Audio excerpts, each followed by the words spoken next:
प्यारे बच्चों, आज मैं आपको लालच का अंजाम दिखाने वाला हूँ, लेकिन उससे पहले चैनल को सब्सक्राइब कर दो। एक छोटे से खूबसूरत गांव सब्जपुर में, जहां दूर दूर तक हरे भरे खेत फैले थे और सुबह होते ही पक्षियों की चहचहाहट पूरे गांव को जगा देती थी, वहीं गांव की मुख्य सड़क पर हर रोज एक ठेला लगता था। ये ठेला कोई आम ठेला नहीं था, बल्कि गांव की शान और पहचान था। इस ठेले पर बैठते थे सब्जियों वाले समोसे के मशहूर दादाजी। दादाजी की उम्र करीब 55 साल थी। हल्की सफ़ेद होती मूछें, सिर पर पुरानी टोपी, सादा कुर्ता पायजामा और चेहरे पर मेहनत की साफ झलक। उनकी आंखों में एक अलग ही चमक थी, ईमानदारी और सुकून की चमक। सड़क शहर से जुड़ती थी, उस पर ट्रैक्टर छक छक करते निकलते, मोटरसाइकिलें भर्राटे भरती और किसान मजदूर आते जाते रहते। दादाजी का ठेला पुराना लकड़ी का था, जिस पर कढ़ाई रखी रहती और उसमें तले जाते गर्मा गर्म समोसे ऐसी खुशबू फैलाते कि दूर से ही लोगों का दिल ललचा जाए। दादाजी रोज सुबह 4 बजे उठ जाते, अपने छोटे से कच्चे घर में चूल्हा जलाते, आलू, मटर, धनिया, अदरक, हरी मिर्च और ख़ास देसी मसाले तैयार करते। जीरा, धनिया, सौंफ और एक खुफिया मसाला जो उन्हें अपने पिता से विरासत में मिला था। आटा गूंथते, भरावन बनाते और फिर एक एक समोसा प्यार से तैयार करते।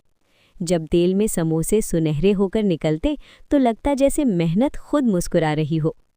सुबह होते ही दादाजी ठेला ढकेलकर सड़क किनारे लगाते।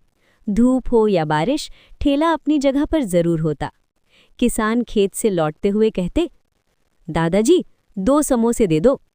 स्कूल के बच्चे छुट्टी के वक्त लाइन लगाते, दादाजी आज थोड़ा ज्यादा मसाला डालना। शहर से आने वाले मुसाफिर गाड़ी रोककर पूछते, यही है वो मशहूर समोसे वाला ठेला। एक समोसा सिर्फ 10 रुपए का था, लेकिन स्वाद ऐसा कि लोग उंगलियां चाटते रह जाते। अगर कोई गरीब बच्चा पैसे ना ला पाता तो दादाजी मुस्कुराकर कहते, कोई बात नहीं बेटा, खा ले, अल्लाह सब देता है। गांव वाले उन्हें बहुत इज्जत देते थे। दादाजी की कमाई से घर चल जाता था। पत्नी बरसों पहले गुजर चुकी थी, बच्चे शहर में नौकरी करते थे। दादाजी खुश थे, क्योंकि उनका ठेला सिर्फ पेट नहीं, दिल भी भरता था। शाम होते ही ठेला खाली हो जाता। दादाजी अल्लाह का शुक्र अदा करते और घर लौट जाते। गांव में कहा जाता था, दादाजी के समोसे खाए बिना दिन अधूरा है। एक दिन गांव की सड़क पर एक चमचमाती बड़ी कार रुकी। उसमें से एक नौजवान उतरा, महंगे कपड़े, चमकदार जूते, हाथ में सोने की घड़ी। उसका नाम था रमेश, शहर का एक चालाक व्यापारी। रमेश ने समोसे खाए और बोला, दादाजी ये तो शहर के बड़े होटलों से भी ज़्यादा लजीज हैं। अगर आप मुझे इसका नुस्खा बता दें तो मैं शहर में बड़े बड़े रेस्टोरेंट खोल दूंगा, आपको लाखों रुपए मिलेंगे। दादाजी मुस्कुरा दिए, बेटा ये नुस्खा मेरे बाप की अमानत है, मेहनत करो, खुद तरक्की करोगे।